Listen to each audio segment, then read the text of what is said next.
Kildare town is built on a ridge in the landscape. The area was originally known as Drimcree, meaning the ridge of clay. Along this ran the fabled Slídála, one of 5 roads leading to Tara. But it is the arrival of a woman named Bridget that the area became famous throughout Ireland and the Christian world. Bridget was born around 450 AD, and there is a local tradition that she was born just out the road at Ummerless.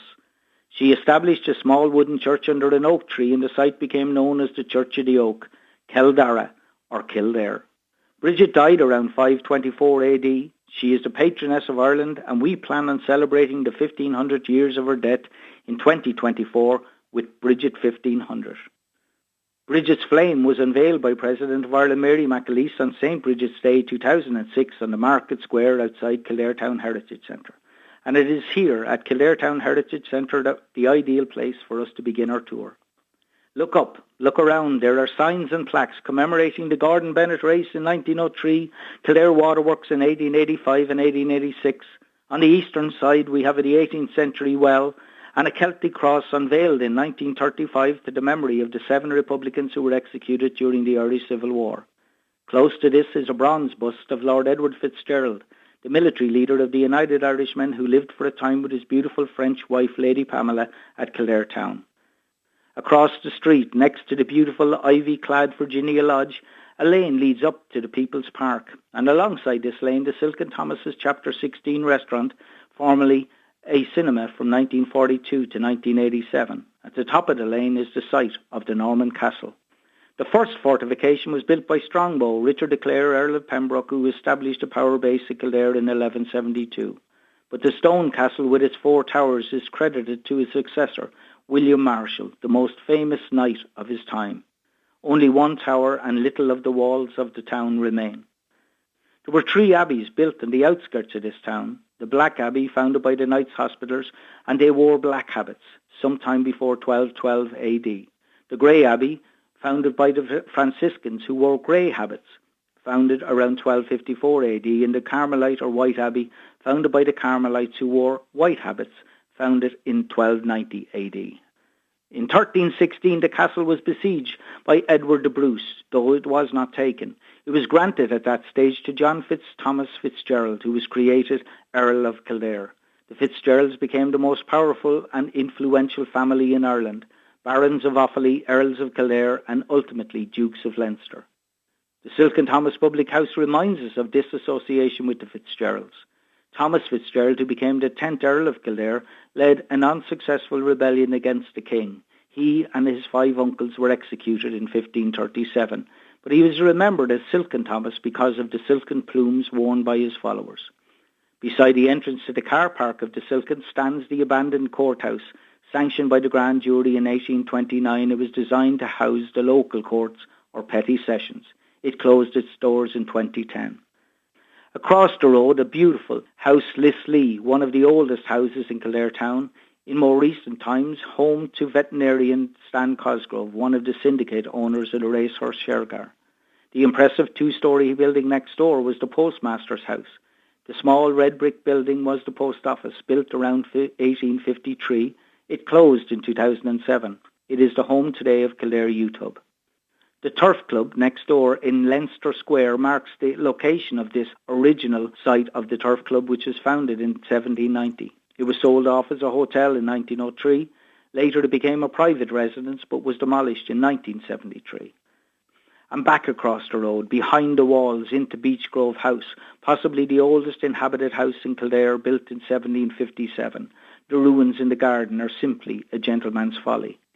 Next door we have Ivy Dean House, built sometime around 1877, and the public house Bottom Nolans to distinguish it from the Top Nolans on Market Square. A little further down, the new Garda Station, which opened in Dublin Street in January of 1980. But we stop here for a second and we look further down the road, down Hospital Street, into the left in the new Lidl today, which was a military barracks erected in 1901 to house 1,100 men and 600 horses of the Royal Field Artillery. The British evacuated the barracks on the 15th of April 1922, and it became for a time the training depot for the new Civic Guard. The Civic Guard became an Garda Station in 1923, and the depot returned to Dublin. The Irish Artillery Corps occupied the barracks in 1925, A McGee barracks opened in 1938 on the site. The barracks closed in 1998 and the force moved to the Corrigan. So standing now on the corner of Hospital Street or Dublin Road and Meadow Lane, we look at the Kildare House Hotel, which was originally a hospital built on this site in 1778. It finally closed its doors in 1959-60 and was sold off in 3 lots in 1962, the main lot becoming the Derby House Hotel. The nurses' quarters became St. Rita's B&B and the surgeon's house became Kilgowan Lodge. Next door to this on Meadow Road we have the Presentation Convent. The Presentation Order arrived in Kildare on the 15th of April in 1830, and 1 week later the Female National School was up and running. From 1969 it became a secondary school but closed in 2011 when the new community school opened on the Dunmurray Road. At the bottom of Meadow Road we have St. Bridget's Church. Consecrated in 1833, Daniel O'Connell, who had campaigned for Catholic emancipation, was present at the High Mass and presented a bell to the church. Take a left down Tully Road, over the motorway, past the beautiful Sullesfrede Hermitage to the Black Abbey, founded before 1212 AD by the Knights Hospitallers, who it is believed bred horses at Tully. In the mid-16th century, this was the property of the Sarsfield family, and there is a local tradition that the great Jacobite general Patrick Sarsfield was born here. In 1899, Tully was purchased by Colonel Hall Walker as a stud for the breeding of thoroughbred racehorses. The Irish government took possession on the 1st of January of 1944 and the Irish National Stud Company was formed. Within, the Japanese gardens were planned to symbolise the life of man from the cradle to the grave by Hall Walker and Tassa Aida from 1906 to 1910. The National Stud created St. Ficre's Garden to celebrate the millennium, designed to represent the monastic movement in Ireland. Tully is the site of St. Bridget's Well, which was walled in by the OPW in 1953, but another more popular well at the Grallochs was renovated by the people of Tully in 1952 and officially blessed on St. Bridget's Day of 1953.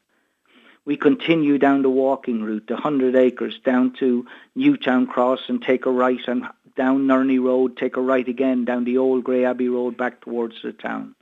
We stop at the Grey Abbey, a Franciscan foundation dating to around 1254, which flourished under the Fitzgeralds and is the burial place of at least 4 Earls of Kildare.